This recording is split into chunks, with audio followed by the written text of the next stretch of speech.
Eu queria anunciar também a presença do MLB, Movimento de Luta nos Bairros, Vilas e Favelas, da UMES, de São João Meriti, da AERJ, Associação de Estudantes Secundaristas,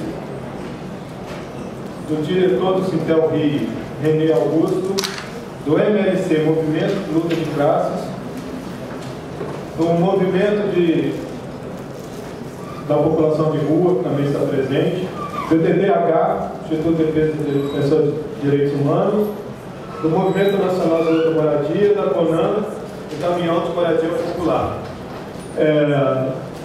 Tem um aspecto, alguns aspectos são importantes para a gente entender um pouco esse processo, por exemplo, de remoção de comunidades e levando as comunidades para 30, 40 quilômetros depois, além de ser uma violência com a comunidade que está sendo removida, que em geral quase todos os projetos têm alternativas de não remover a comunidade ou logo depois de terminadas as obras, os espaços vazios que ficam, voltar para aquela comunidade.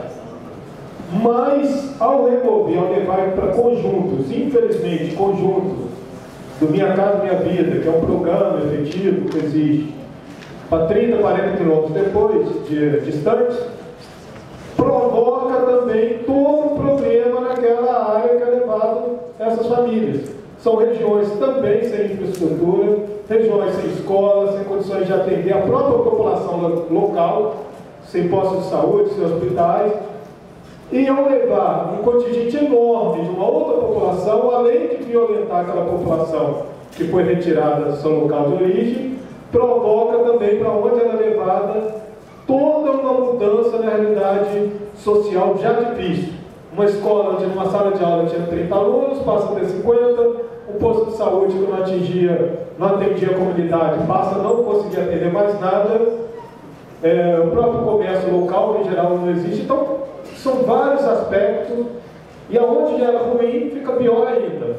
E essa experiência, como o Altair falou, que a gente já teve na época da Cidade de Deus, na Vila Quente, Vila Aliança, que foi toda comunidades foram construídas, removendo comunidades, principalmente na Zona Sul, né, como Catacumba, Praia do Pinto, e que todo mundo sabe que não deu certo. Um outro aspecto fundamental, antes de passar para a Raquel, é que se discute-se ainda muito a questão da Lei Geral da Copa, e toda a mídia, né, que foi votada na Câmara, agora está no Senado, toda a mídia deu um destaque muito grande para a questão de liberar ou não o álcool nos estados. Pode beber cerveja ou não? Não podia. Pode porque o novo patrocinador da FIFA é Budweiser. É uma discussão, beleza, mas é uma falsa discussão, pois esse não é o grande problema da Lei Geral da Copa e que não é discutido com a população. Que mesmo aprovada, a população tem que conhecer, procurar conhecer aonde ela vai ser afetada efetivamente com a Lei Geral da Copa. Que no momento de crise é uma lei que surge com o argumento da Copa e das Olimpíadas, mas é uma lei que com certeza, disso já tem indicação, vai permanecer. Uma lei que controla totalmente o espaço urbano, controla a ocupação das ruas pela população. A população que imaginava durante a Copa ver um telão já não vai no estádio. Ele imaginava ver um telão para comer seu churrasquinho na rua, tomar sua cerveja. Essa população vai ser impedida. E isso pode ser condenado a qualquer um que usar qualquer símbolo da FIFA, bandeira do Brasil, pode ser processado e condenado. A FIFA, inclusive, estava querendo registrar o nome pagode. Pagode da Copa não pode. Se na seu bairro vai fazer um pagode da Copa, não pode. O povo não vai poder ir no estádio. Se quiser assistir na rua, vai ter que procurar uma FIFA Fan Fest. Você entra de graça, mas uma água custa R$5.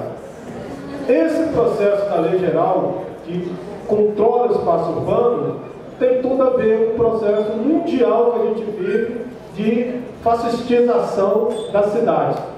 As cidades não são mais o espaço onde o povo vai habitar, porque o povo na rua, nas cidades, o povo no espaço público, é onde ele debate a cidade. Você vem desde a Grécia antiga, que era nas praças que eles debatiam, e esse processo de lei geral, e várias outras que estão surgindo, surge efetivamente para tirar o povo da rua.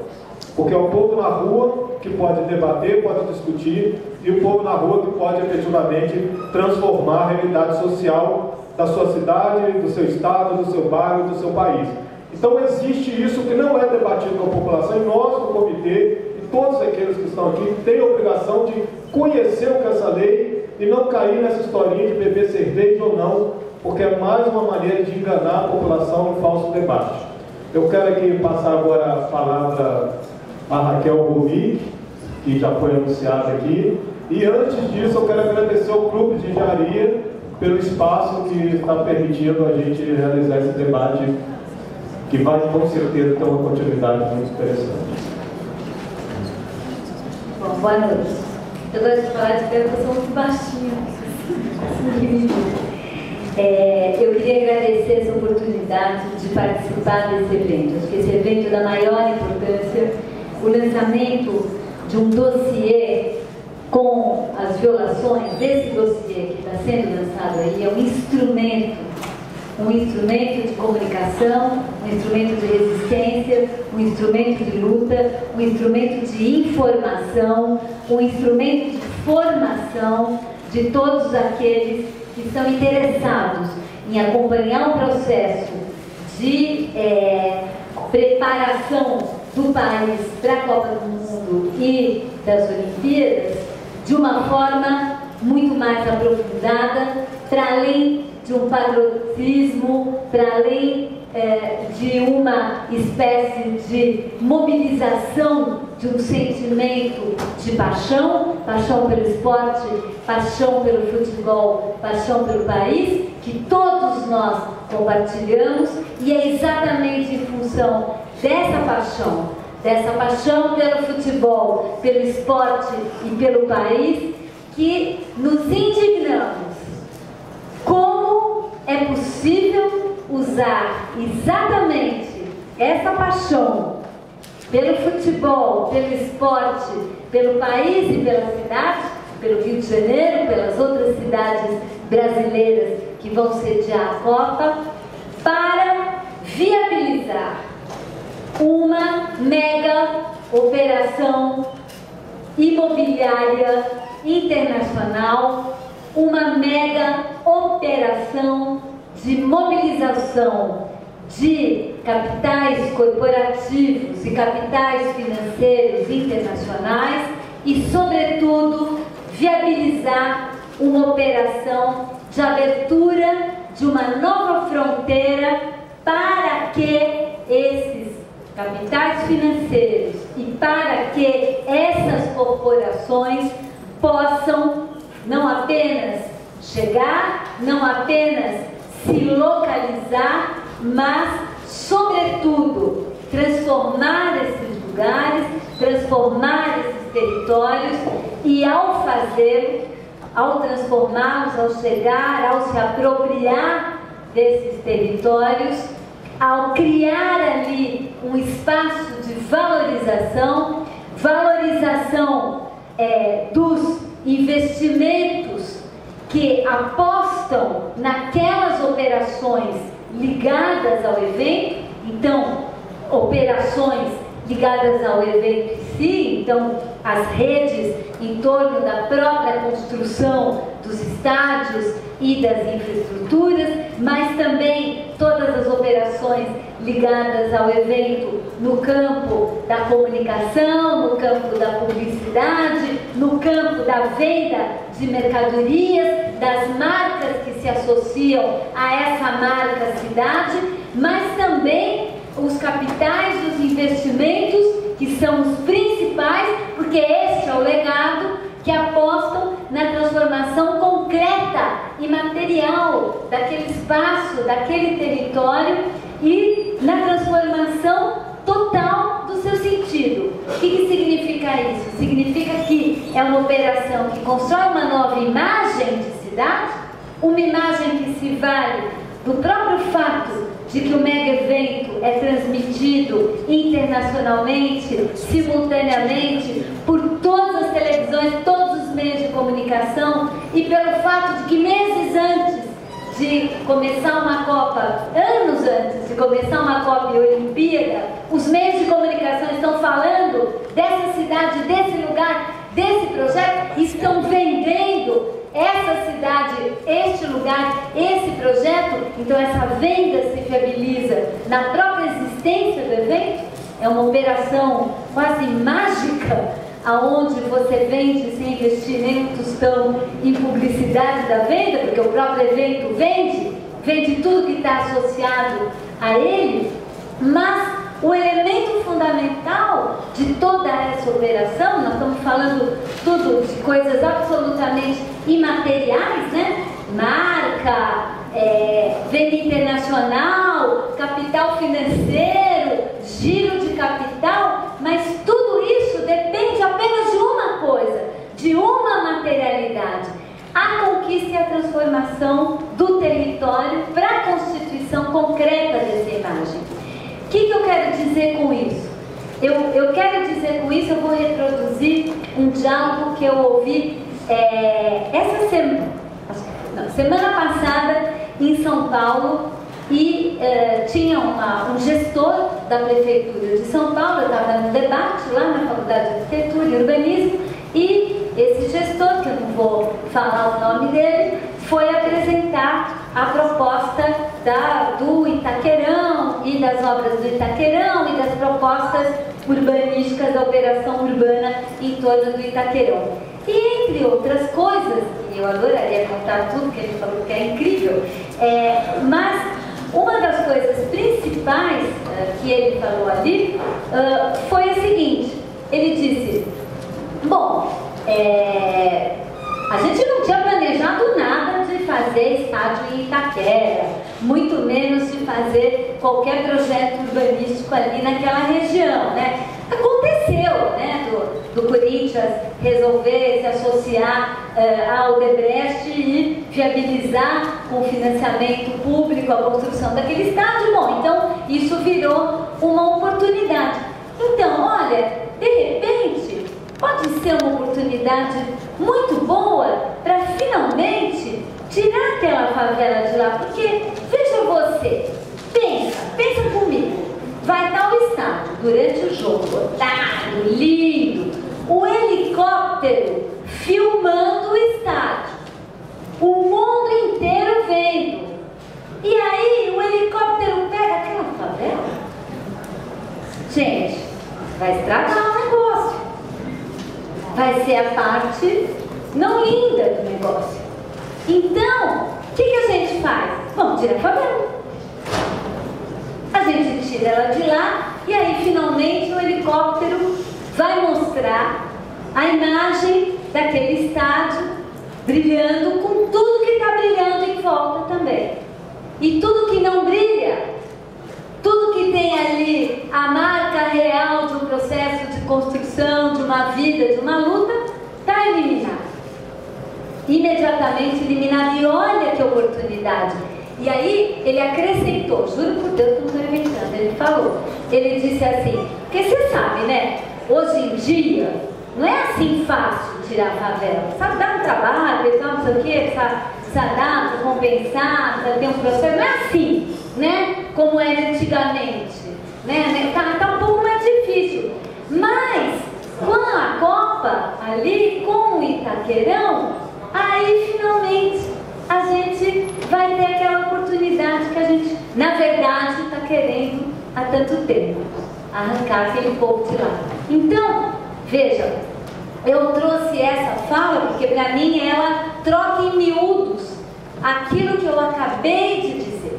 Quer dizer, trata-se de uma operação absolutamente globalizada, inserida num circuito globalizado, a preparação da cidade para esse evento faz parte disso, mas o elemento fundamental é a construção concreta dessa imagem, quer dizer, são os estádios, a infraestrutura, aquilo que vai ser transmitido, aquilo que vai ser passado, e evidentemente por trás disso também vão ter todos os atores e todos os elementos que a partir dessa operação vão ganhar dinheiro de valorização e de constituição desse novo território. Então, para mim, é muito claro e é muito evidente, é assim, absolutamente explícito, que quando se propõe a remoção de um lugar como a Vila do Autódromo, que, se formos examinar, é uma comunidade que não está sendo atingida por nenhuma obra de infraestrutura, evidente. Aqui a gente viu nesse dossiê que tem várias comunidades que foram atingidas pelo BRT. O BRT é uma linha de transporte público. Uma linha de transporte público, eventualmente, vai beneficiar muitas pessoas que vão usar depois um transporte público de qualidade. Então, nestes casos, a justificativa da remoção está ligada a uma infraestrutura de uso público. Evidentemente, isso não exime de forma nenhuma que esse processo de remoção seja feito de acordo com o que o direito à moradia adequada define para um caso como esse. Para começo de conversa, a primeira pergunta é fundamental: qual é o melhor traçado de um BRT para evitar ao máximo as remoções? Como eu posso estudar de modo a minimizar essas remoções?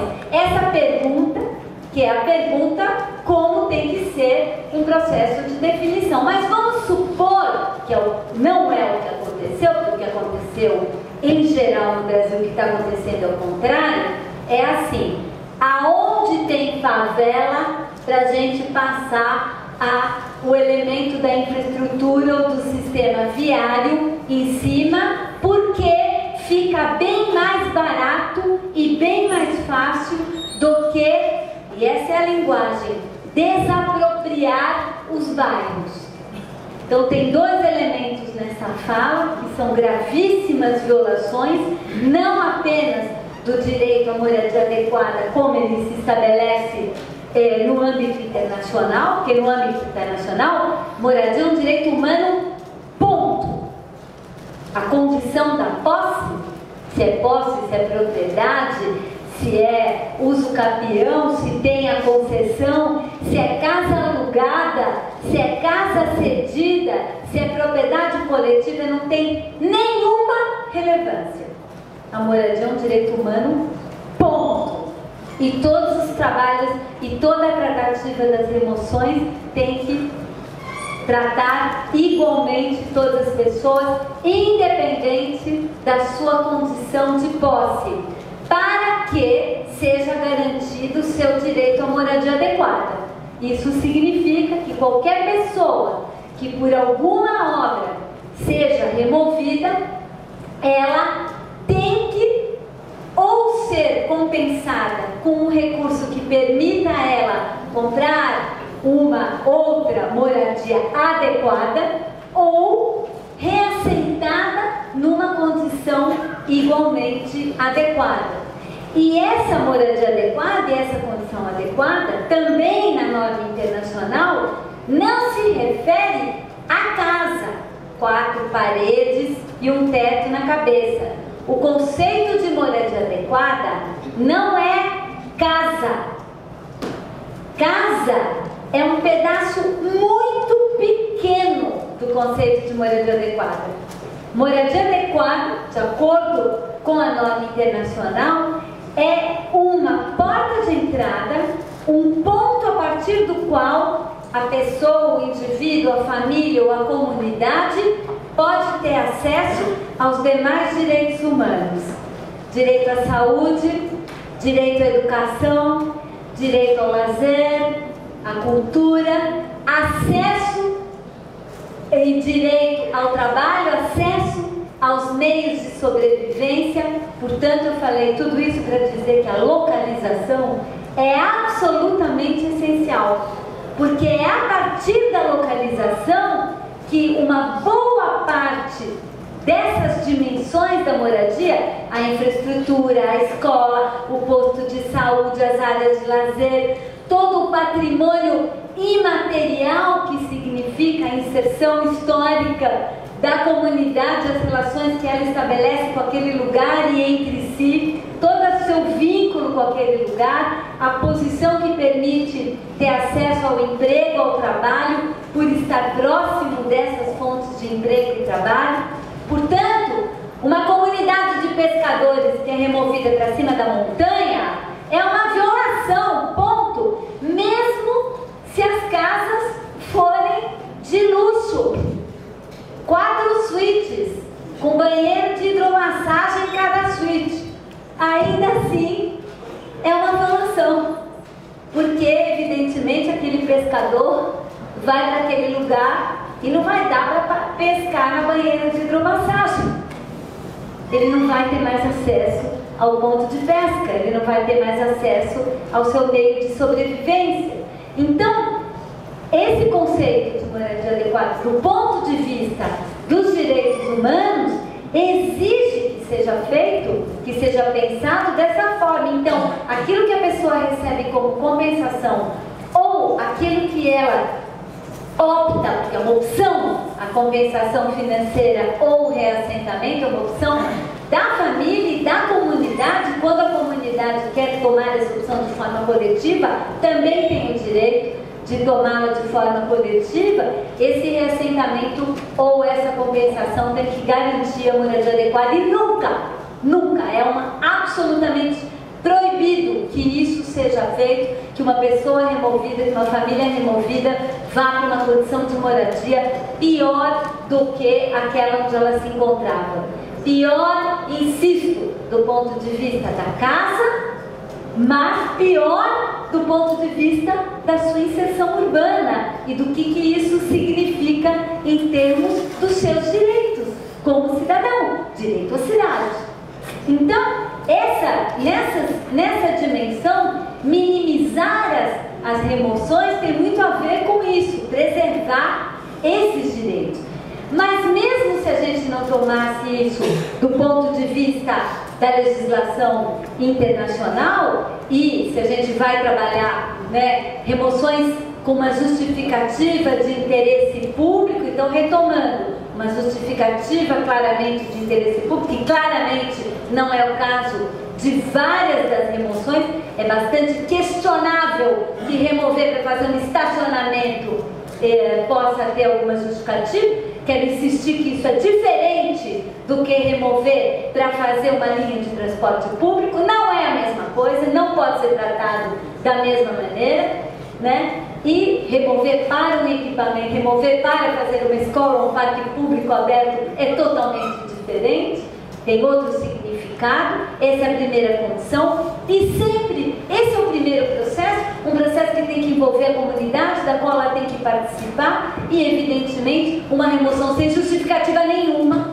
a não ser atrapalhar a paisagem do helicóptero, como é o caso não só lá da favela em volta ali do Itaquerão, nós estávamos falando da Vila da Paz, da Caetitu, outras favelas que existem ali na Zona Leste de Itaquera e São Paulo, mas estamos falando também da Vila do Autódromo, que não há absolutamente nenhuma justificativa para essa remoção, a não ser aquela, né, absolutamente ligada a um processo de transformação e de expropriação daquele território e transformação daquele território num território para o capital, para a abertura de uma frente de desenvolvimento imobiliário muito ligada a essa imagem.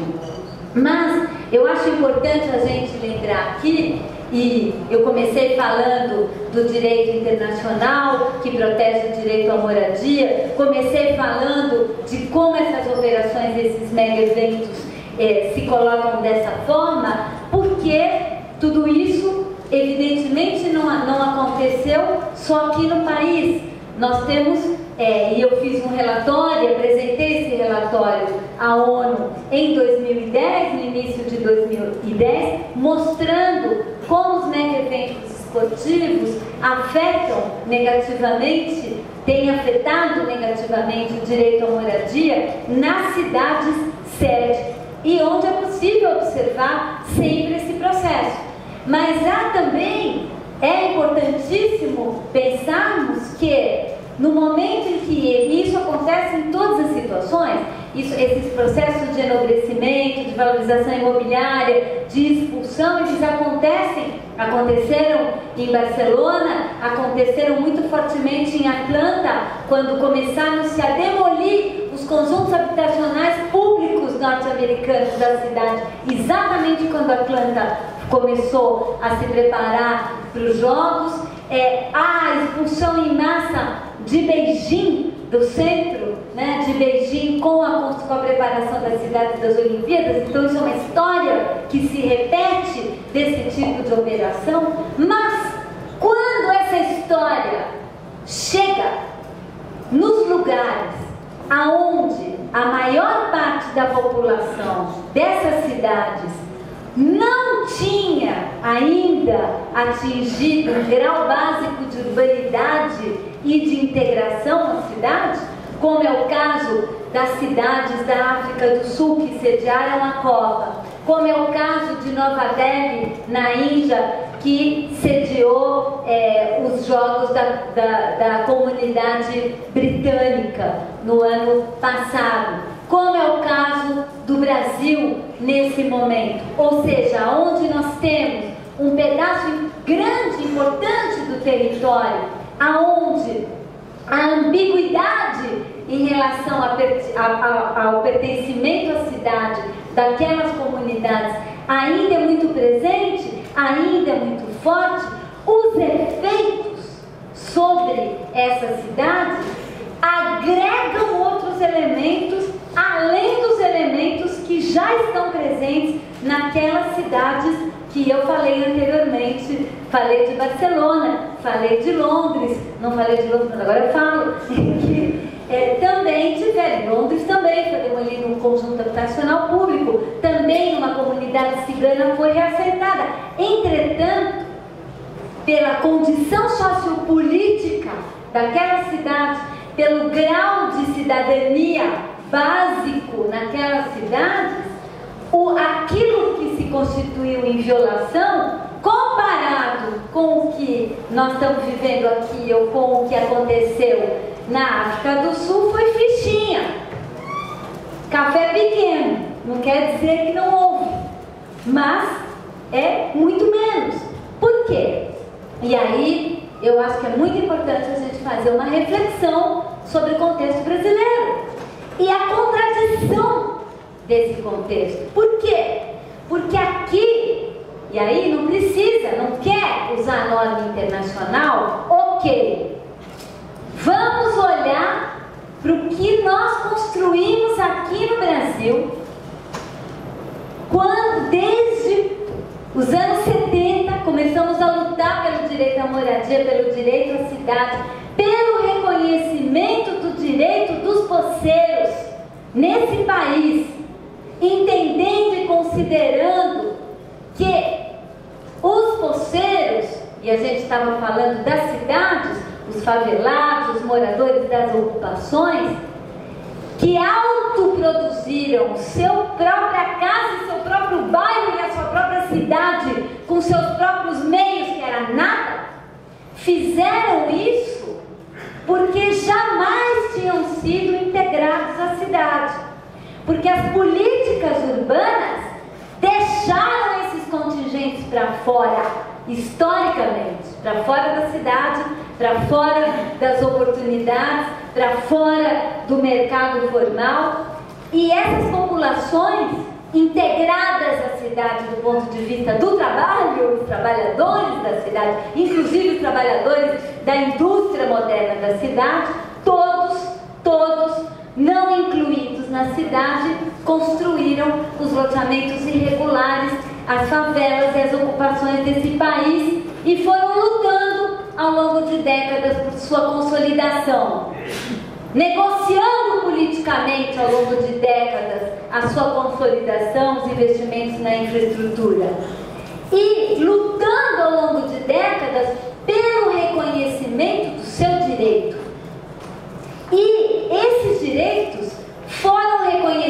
na Constituição brasileira. Na Constituição brasileira, não apenas a moradia é um direito, como também está escrito na Constituição que os poceiros, que são donos de terra até 250 metros quadrados, que não tiveram outra alternativa a não ser se apropriar e autoproduzir sua própria casa, que não tem outra casa, que usam aquele espaço como sua própria moradia e fizeram isso de forma pacífica, têm o direito de ficar ali. Está escrito na Constituição. E depois tem um monte de advogado que pode falar, acho que tem umas 10 leis depois da Constituição, Estatuto da Cidade, medida provisória, medida não sei o que, lei de não sei o que, até na Minha Casa Minha Vida tem um pedaço também que coloca os instrumentos de reconhecimento desses direitos. Então nós construímos essa ideia de que o poceiro, o possuidor, com título de concessão na mão ou uso capião na mão, ou em processo ou não, tem direito de estar ali. E o que está acontecendo agora nesses processos que nós estamos vivendo de transformação? E eu queria dizer para vocês que não é só ligados aos mega eventos, mas são os projetos de desenvolvimento econômico como todos, os grandes projetos, os projetos de mineração, os projetos de ampliação de ferrovia, os projetos de construção de portos, de áreas industriais, simplesmente sequer consideram que estão desapropriando as pessoas, porque justamente são desenhados sobre essas áreas, sob a justificativa de que, bom, como a terra não é deles, então a gente não precisa pagar o preço da terra, então fica mais barato, então tchau. Como diz o pessoal de Fortaleza sobre o VLT, vai lascando tudo. Sai da frente que lá vem retroescavadeira. Então, na verdade, por isso que eu digo que é uma contradição, como é possível, né, que aqui no Brasil, aonde nós fizemos essa construção, nós construímos isso juridicamente, politicamente, nós conquistamos isso juridicamente, politicamente. Agora, pega a Constituição, pega a legislação toda, rasga. Não, gente, isso era só para quando a gente não tinha dinheiro. Agora, não brinco mais. Agora vamos falar sério. E vamos falar sério, mas eles são favelados. Mas a terra não é deles. Mas eles são ilegais. Mas eles são informais.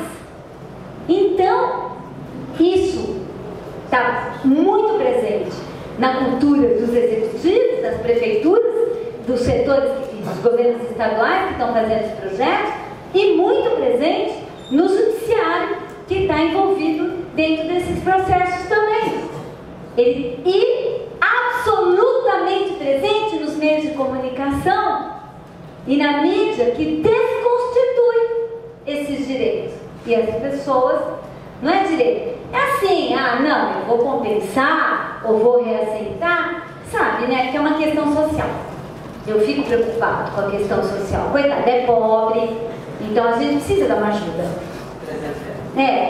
A gente dá aquela ajuda, né, dá aquela ajudinha, porque nós temos coração. É uma questão social. Então, desconstitui a ideia de que tem um direito ali e se transforma numa coisa discricionária, um favor que eu estou fazendo para um cara que é ilegal, que está lá há 50 anos, mas ele não existe, ele não faz parte da cidade e agora, como diz meu colega gestor ali de São Paulo, finalmente apareceu uma oportunidade de tocar o cara para fora.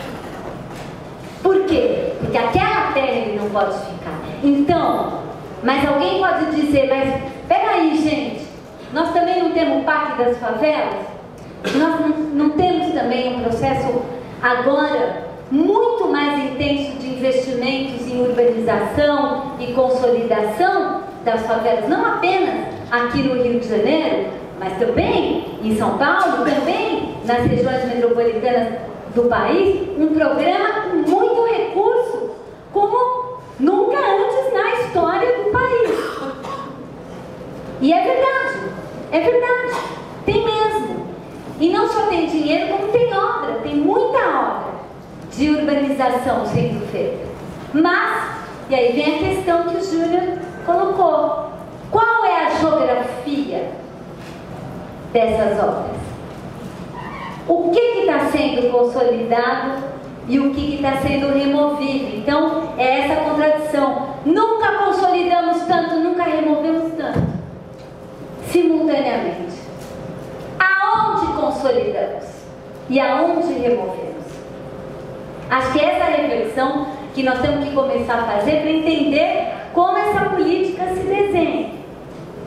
E acho que nesse momento a articulação que está permitindo que a gente tenha hoje um dossiê e lance esse dossiê é um momento privilegiado para se fazer uma reflexão sobre a política urbana no Brasil, nesse momento, e lembrar a política urbana que ela tinha compromissos, que ela anunciou. Esse respeito ao direito que foi anunciado lá na Constituição foi anunciado como uma dívida que, quando tivesse dinheiro, ia ser paga. E agora tem dinheiro, e agora a resposta é: bom, agora não brinco mais? Não vai mais pagar essa dívida? Não é mais assim? Pensei melhor? Então, acho que é muito importante a gente fazer essa reflexão e entender que, é a última coisa que eu queria falar, que nós estamos num processo.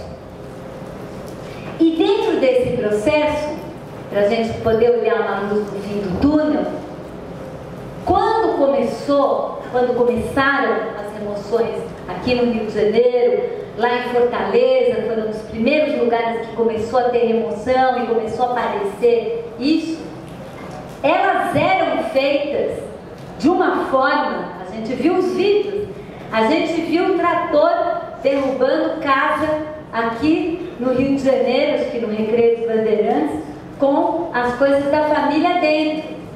A gente viu a truculência, a gente viu a forma como isso estava sendo feito. Tinha um decreto aqui na Prefeitura do Rio de Janeiro que estabelecia como teto máximo para compensação R$40 mil. Começou uma mobilização, uma resistência, uma denúncia, uma articulação. Teve um movimento de transformação? Teve. É importante saber isso, reconhecer isso, porque senão a gente não consegue acreditar no próprio poder da nossa luta. Esse decreto foi mudado. É 80 mil. Foi mudado por quê? Um dia o prefeito acordou e falou: ai, acho que eu vou mudar. Não! Ele foi mudado porque teve uma pressão. Teve um alerta. E isso foi revisto. Resolveu o problema das remoções do Rio de Janeiro? Não! Está aqui. Não está resolvido. Tem muita coisa para resolver. Por isso que essa luta, essa mobilização tem que continuar. Essa semana, o governador do Ceará anunciou a mudança do traçado da linha do VLT, ali em Fortaleza, o que vai diminuir o número de pessoas removidas, depois de que o bairro, que não vai ser mais removido, fez uma grande ação de resistência e mobilização para não sair. Muito forte, com muito apoio também do Comitê Popular Local. Então, é um processo, gente. Está em movimento, não acabou. É muito mais importante, nesse momento, a gente conseguir conquistar, e nesse sentido, me parece que a iniciativa, não apenas do dossiê e da denúncia, que é fundamental, sem ela nem tem espaço para discutir nada, mas a formulação de alternativas. Eu soube hoje que tem um projeto para a Vila do Autódromo alternativo, que 2 universidades públicas estão trabalhando junto com a comunidade para fazer, o ETERN e a Federal Fluminense. Eu acho que no momento em que a gente tem um projeto alternativo também para mostrar que isso é possível e qual é a cara, isso também joga essa disputa também num outro nível. Você não contrapõe imagem a nada, a resistência. Você contrapõe imagem a contra-imagem.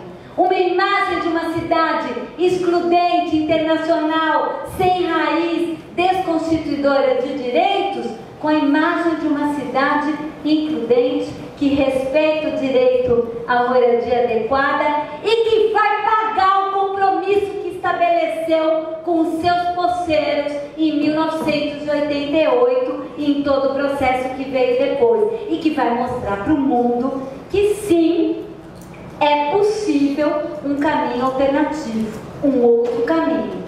Por isso que eu acho que nós estamos num momento muito importante. É muito legal ver o Comitê Popular do Rio de Janeiro, todas as entidades que estão sustentando esse comitê, que com muita dificuldade e persistência estão conseguindo fazer um trabalho da mais alta qualidade política e técnica, criando e estabelecendo uma frente ampla para que essas questões possam ser colocadas. E acho que isso, considerando que estamos em todo o Brasil, também com esse movimento e também com essas frentes, nós temos que acreditar que nós vamos empurrar esse processo e vamos transformar esse processo e vamos construir aquilo que a gente soube construir até hoje. Obrigada.